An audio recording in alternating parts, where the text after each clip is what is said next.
Horses out, we have touch of glass. Pass to begin, sudden burst in second, Cools Yellow in third. Down on the inside port comes Pangani Boy, Nueve de Pebrero, and Pederer is the early trailer. And going along for the first turn, we have touch of glass by Abralenka. Right behind in second is sudden burst, 2.5 lengths away in third, Cools Yellow. 6 lengths away in fourth, Nueve de Pebrero. Then comes Pangani Boy and Pederer. And it's still touch of glass, and on the outside is Pangani Boy.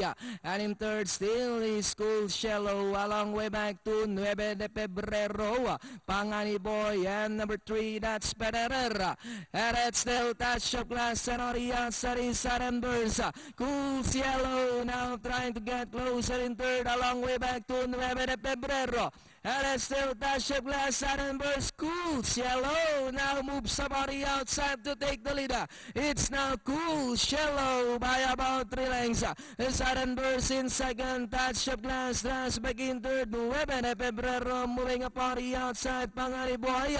Last 100 meters, we have Cools Yellow by about 7 lengths. And in second, Sudden Burst, Pangani Boy, Pederer down on the inside. Nueve de Pebrero, and finally it's Cools Yellow. Second, Pangani Boy, Pederer, Nueve de Pebrero, Sudden Burst, and touch of glass. 5-4-3-2. Ganda ng forecast.